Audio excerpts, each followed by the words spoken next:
Pennsylvania ancestors.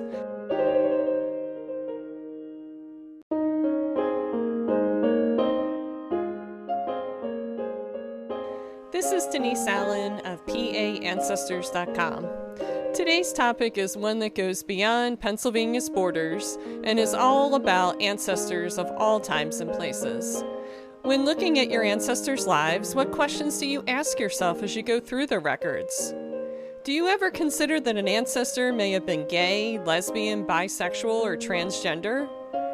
It crossed my mind over my years of research, but I didn't know who to ask or what to look for in the records.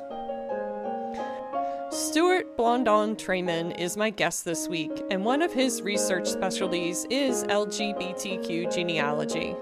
Stewart is going to start with defining terms for us, and then tell us the clues to look for in the records.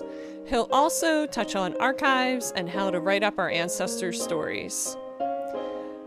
He includes a list of books on gay history, and I've put those in the show notes, so don't worry about trying to write down the titles and the authors as you listen. Just enjoy the episode, and then look at the show notes for links to everything. And now, here's Stewart.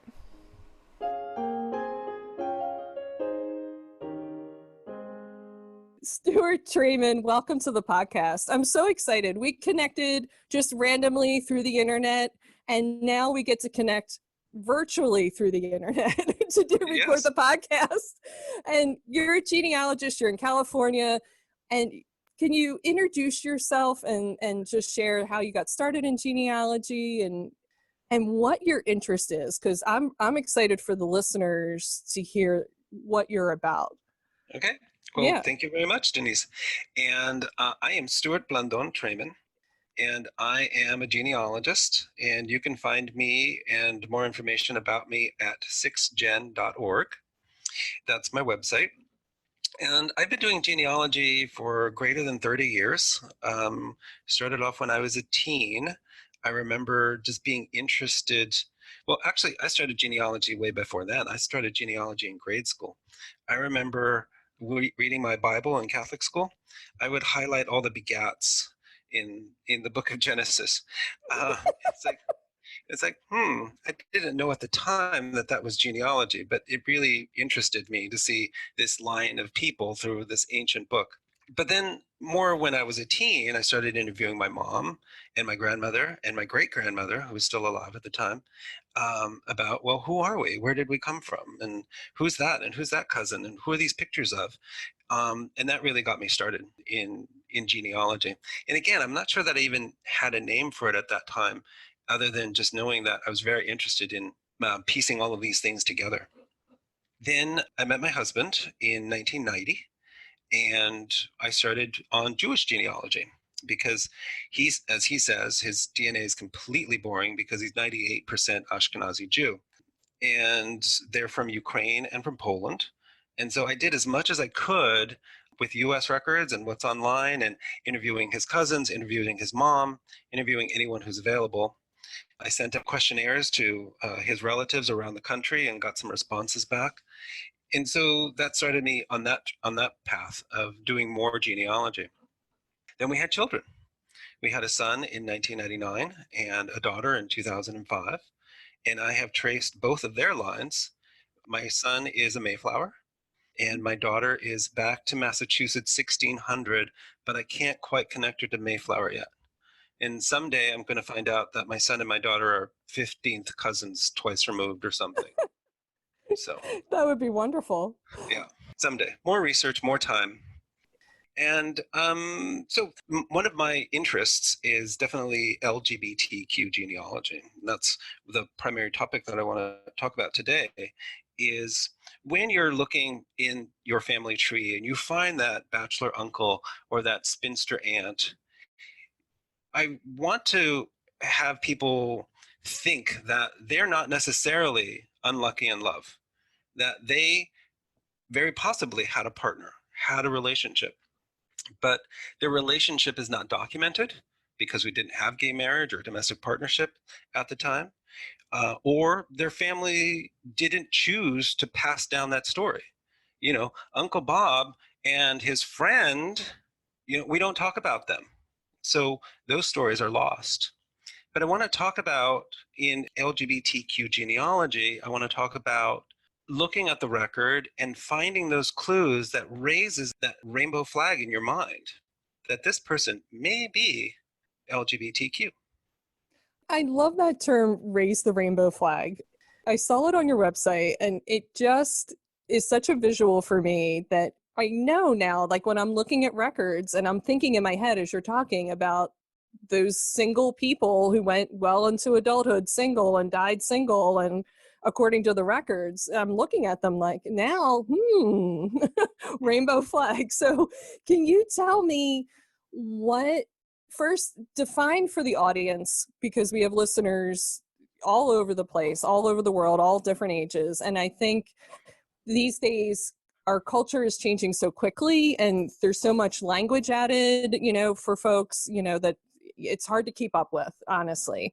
So just define for us what all the initials LGBTQ, what exactly is each of those, and it's sexual orientation, is that the correct? Right. It's a person's sexual orientation. It's Okay. sexual orientation and gender identity. Those are separate things, and we'll talk about both of them. Let's start with L, lesbian, a woman who is sexually attracted to other women. Very simple. And we're going to be talking about what women mean, what men mean, what that gender identity is as well. Gay generally refers to a man attracted to another man, but gay can also just mean women attracted to women as well. You'll often hear Ellen DeGeneres refer to herself as a gay woman. There's bisexual, a person of either gender, of either sex, I should say, who is attracted to another person of either sex. And I'm also going to qualify that right there where I say either, because there are more than two sexes. There is transgender, a person who was identified at birth as female or male, and now identifies themselves in a different gender. So not the gender that they were assigned at birth. And that's a new terminology that you're going to be hearing a lot more of, is assigned female at birth, assigned male at birth. And it's sort of if I could say, an up and coming term. There's an older term called transsexual, and that's a term that's out of favor. We really talk about transgender folk now. Okay. And then don't leave off the last letter, Q. Right. And then there's Q, Okay. which is queer, questioning. Questioning meaning a person who really is still trying to figure out what their sexuality is. Who are they attracted to? So that's the questioning part. But then there's queer, and I love queer. I love the term queer. I use it a lot because for me, it's a catch-all. Yes, there are people who are lesbian, there are people who are gay, there are people who are transgender, but then there's people who are different. They don't fit into those boxes and those categories, yet they're still part of our community. And so for me, queer is a catch-all. Queer is also a reclaiming of a word that was used to hurt us, that slur. But now we've reclaimed it and we wear it with pride and say, I'm queer. And I love that about that word. And in the gay community, sort of to use a generic term, the gay community, the LGBT community is very good at reclaiming things like that. Yeah, I love that reclaiming too, and I like how that one letter can be two different things. So I learned a lot, okay, in that explanation. So let me also Yeah. throw out a few other terms. So a non-binary person is someone who doesn't identify in a binary way, in either male or female.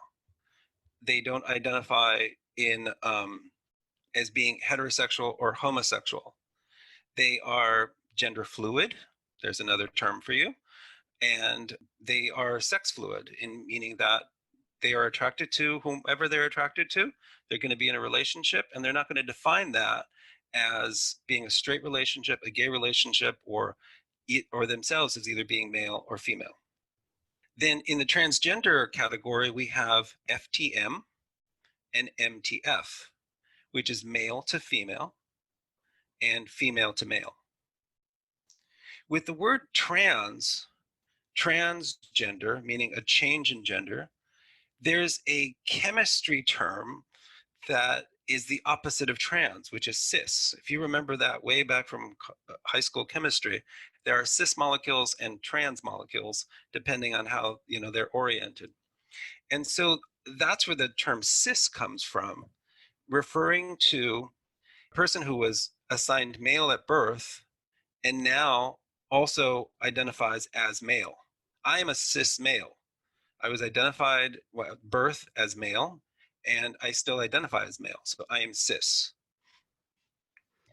You answered the question I wanted to ask, which was around that term cis, because I've seen that and had no idea, honestly, what it meant. I was like, why? I mean, I got from the context what it meant, but I didn't understand where it came from. So thank you for explaining that. Happy to. When you talk about people fitting into boxes, as we as genealogists look at those boxes, right? So we look at forms have boxes, people pick a gender, people pick a race, people pick, their age, apparently a lot of the times too. And everything that you said, we're not going to find on a form, right? Like that, maybe in contemporary forms, now they've been adapted, but not previous forms. So how would we know, genealogists, that this person is LGBTQ? Okay. So that's the gist of my presentation. That's great. And I put this presentation together inspired by Judy Russell, who I heard speak at FGS, I think it was 2017. And in her presentation, she was really calling for diversity in genealogy. And, it's not just about New England. Let's start talking about everybody else. Again, with her presentation, I was just inspired to, well, I can talk about LGBTQ genealogy and LGBTQ people in history.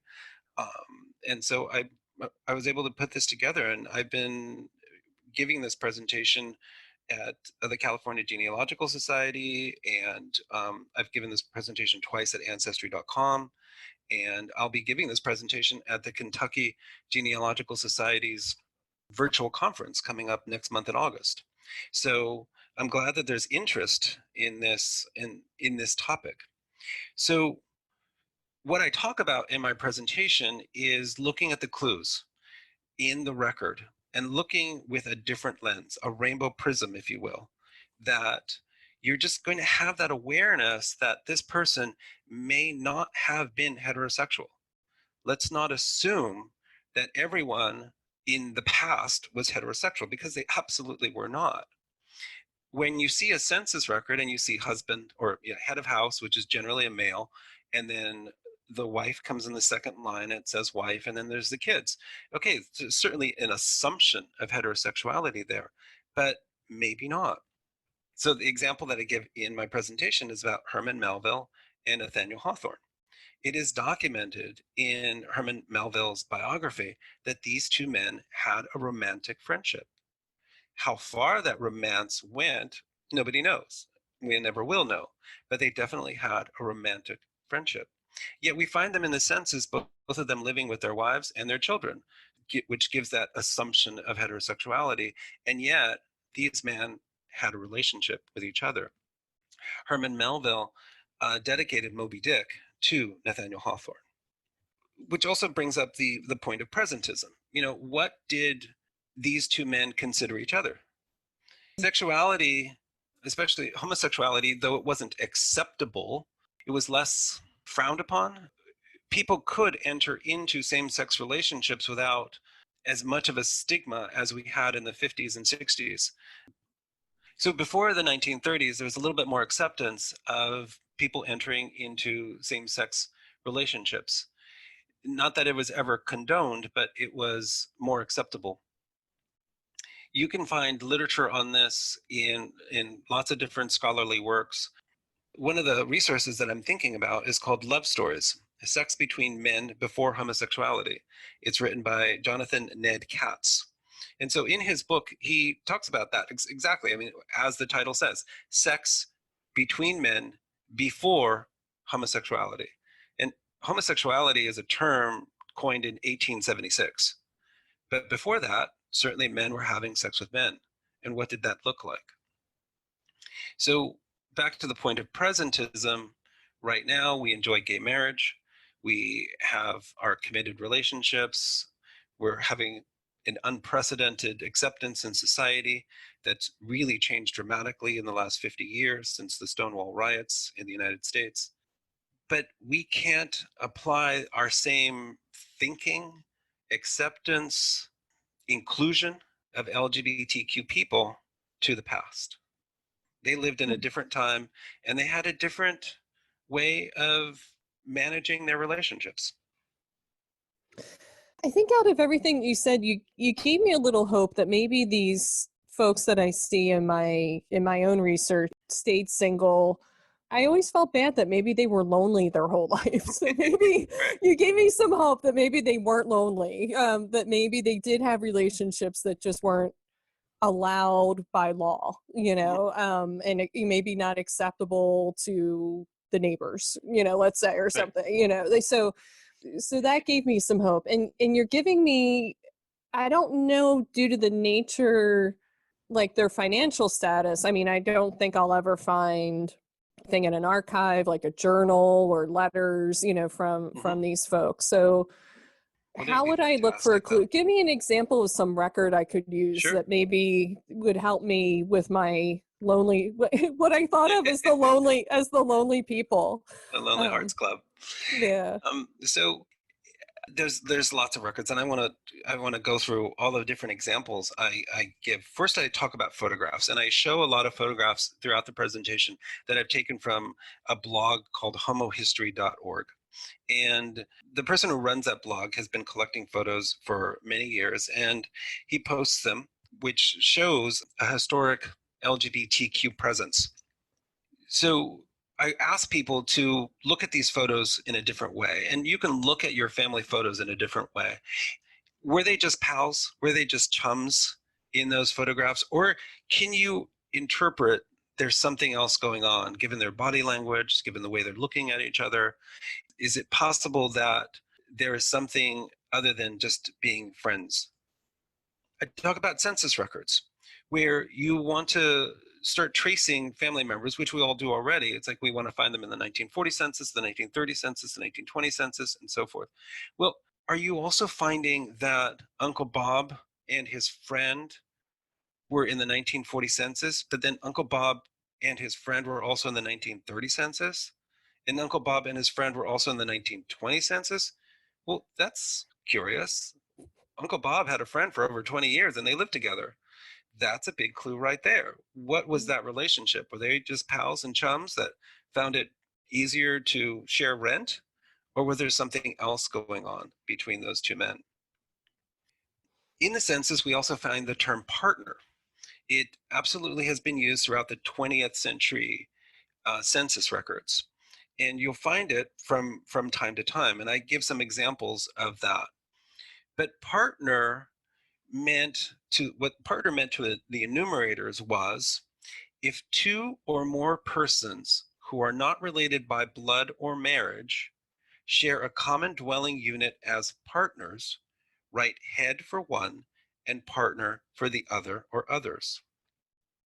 And that's a okay definition. And I've seen it in census records where two women living together, one is head, the other one is partner.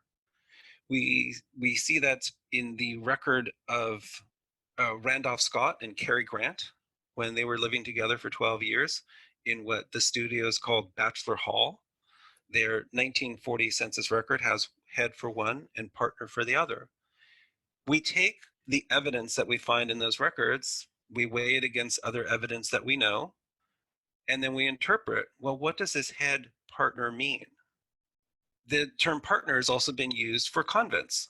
And again, tracing this term of partner, I find that many times Mother Superior is the head, and the other women in the household are all named as partner. So it's not a exact way of finding LGBTQ ancestors, but it's definitely a clue to look for it. Oh, that's fantastic. I'm thinking too, Your approach has me looking back and going, what's the possibility here that I didn't think about regarding these people and their relationship, and opening something up versus shutting something down? Does that make sense? Exactly. Yeah. Be open to that possibility instead of Yeah. just saying, well, that couldn't have happened. No, that's not what's going on here. Yeah. Uh, yeah, it could have happened. Another fantastic source is newspapers, and I love old newspapers where you can fill in that family story like no other record can, because you're getting details about who they were and what they were doing at the time. But unfortunately, you're also going to see headlines in the newspapers about police raids on gay clubs and gay bars. And so these people who were arrested, put into the paddy wagon, they got their pictures posted in the newspaper, their names, their addresses posted in the newspaper, and their lives were destroyed at that time. And some of them committed suicide after such infamy, and some of them had to say goodbye to their families. Because of that, they lost their jobs. Newspapers are a fantastic resource. If you've come across that article, well, you have names. Is one of your ancestors possibly named in a police raid? It's not the best way of getting your name in the paper, but it's great for a genealogist to find that as a resource. And for those little local newspapers, you can find a bunch of those also. More and more of them are being digitized. Mm. And after the Stonewall riots, with the modern gay rights movement, we started seeing a lot of community newspapers, a lot of newsletters, and those are also digitized and online. Here, I'm in the San Francisco Bay Area, and we have our biggest gay paper is called the Bay Area Reporter, or the BAR, and that's 100% online. Working with the GLBTQ archives, they've been able to digitize the entire newspaper, and it's online for free. So that's a fantastic resource. So you can look through queer papers across the country, across the world even, looking for your ancestor's name. Thank you for mentioning that, because we do have the William Way Community Center in Philadelphia, and they do have an archive. And I realized, oh yeah, they might have some digitized newspapers, because of course there were local gay newspapers in Philadelphia, and there probably were in Pittsburgh too. So in newspapers, the other thing to look for is obituaries. And Mm. I love a good obituary. I just really love a good obituary that names everybody. And Blaine Bettinger actually gave me this obituary and a story about one of his aunts who lived with a woman for 38 years. And we see them in the 1915 census in New York living together, and they're both named a partner. And then in 1932, we find the obituary of one of the women, and it says that she was the intimate friend of Miss Anne Clark, who had lived with her for the past 38 years. Okay, Wow. what does that tell you about that relationship? They were intimate friends, and they lived together for 38 years. So I mean, it's screaming at you that this was a lesbian relationship. It So, is. Wow. mhm. And you'd look for other things like lifelong bachelor, longtime companion, devoted friend, other kinds of code words that you might find in obituaries. Because in the 21st century, you might find an obituary that says husband or wife when they're referring to a same-sex couple, but you're not going to find that prior to the 21st century. Mm. And so you're looking for those code words that would help define what that relationship was about. So from the obituary, you can then follow that ancestor into the cemetery.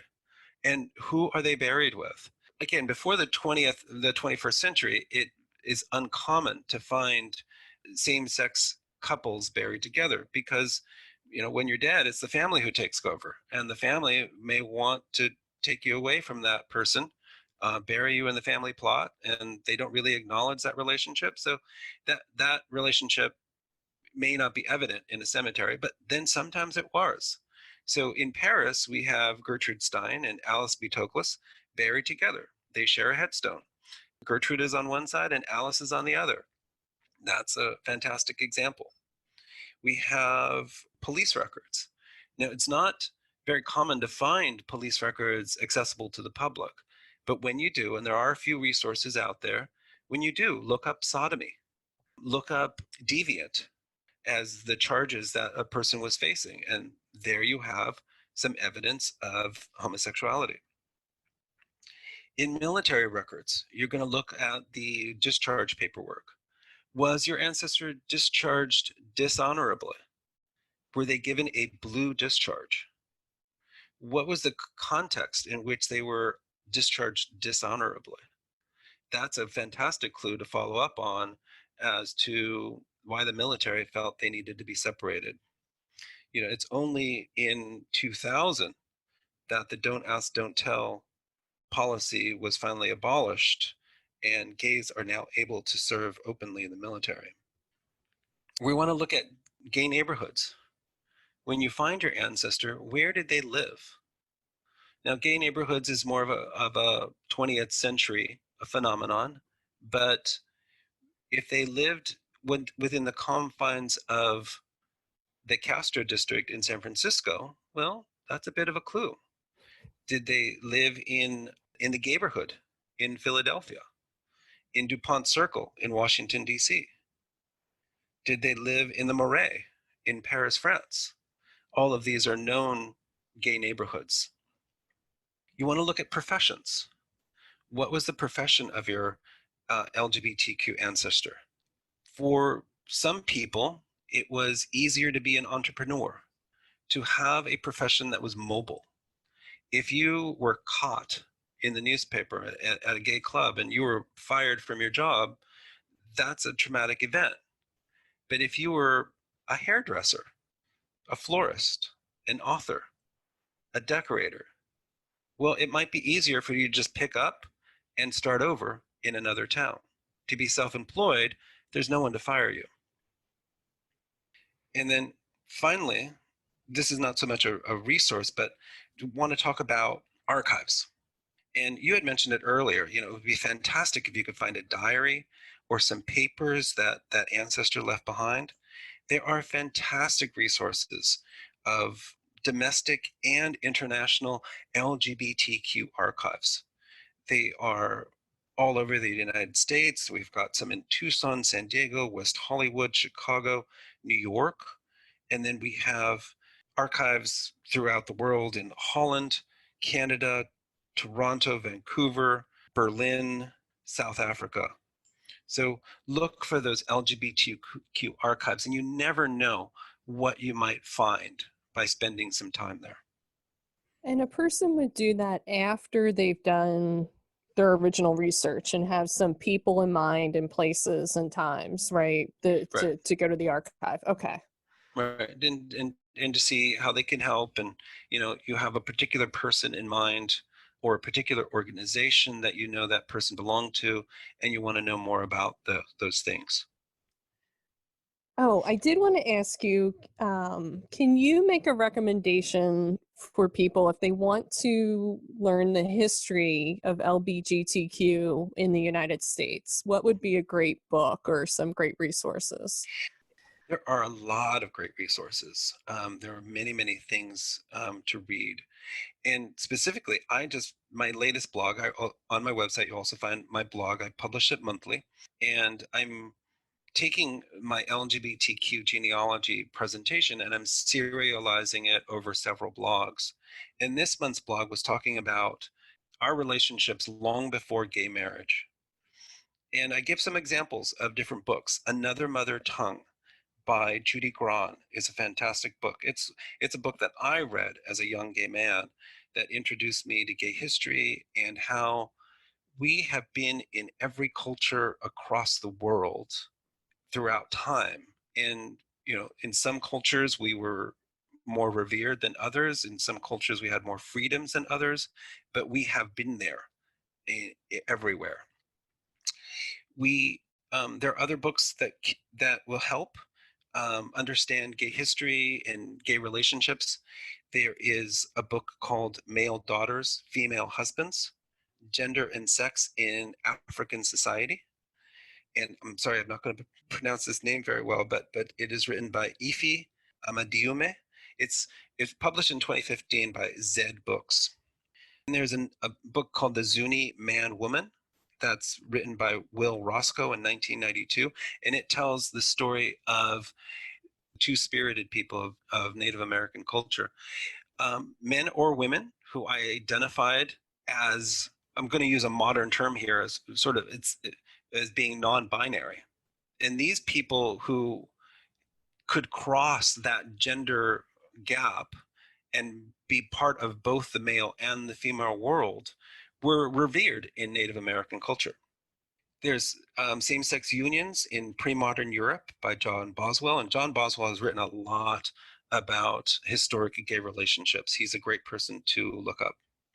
This year, Jen Mannion published a book called Female Husbands, A Trans History.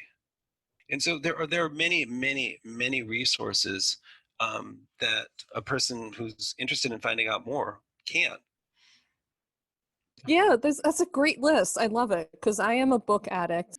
I think for genealogists to get into the time and place of their ancestors through books, I think is so important. You know, historians have done some great lifting for us in terms of giving context that we can use. So when we look at records, they make sense, you know, like in this time and place, this is how people's attitudes and thoughts and feelings. Right. Yeah, it makes everything line up. It's certainly true of any kind of genealogy that you do, where you do want to understand your ancestors' history.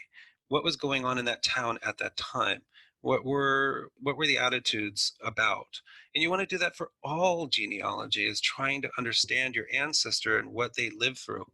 So it's no different to also want to learn about gay history and what was going on for LGBTQ people at that time, in that town, in that state, in that country at that time. Yeah, wonderful.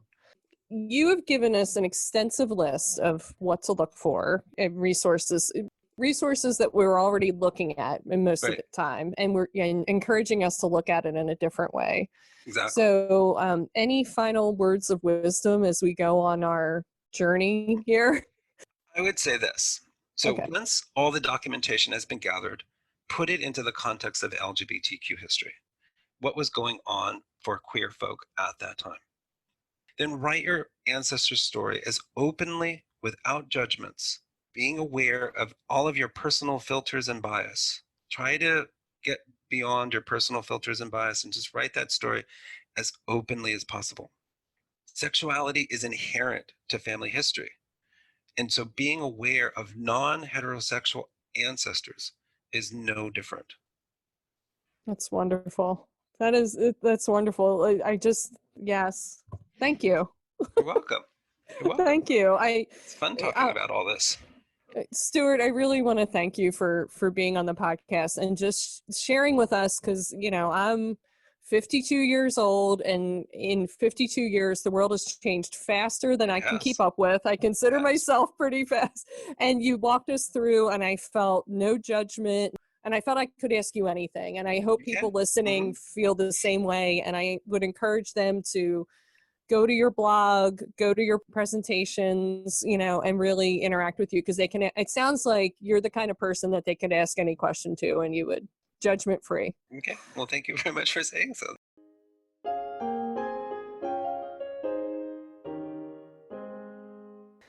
Thank you again to Stewart for sharing his expertise in LGBTQ genealogy.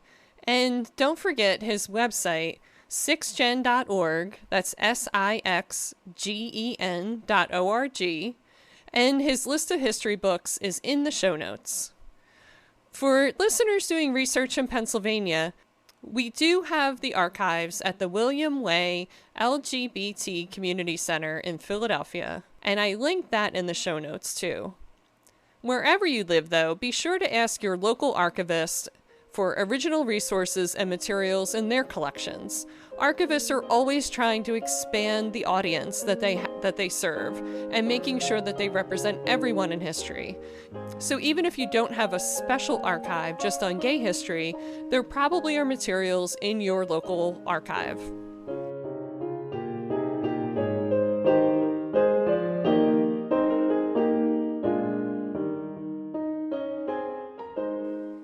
I hope this episode has you asking even more questions as you look at your ancestors' records, and questions which have you throw out assumptions and go after additional records and read some history.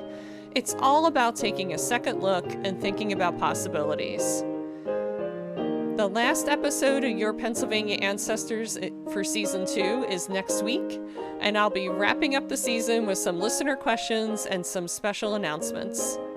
Thanks for listening. This was Denise Allen with PAAncestors.com.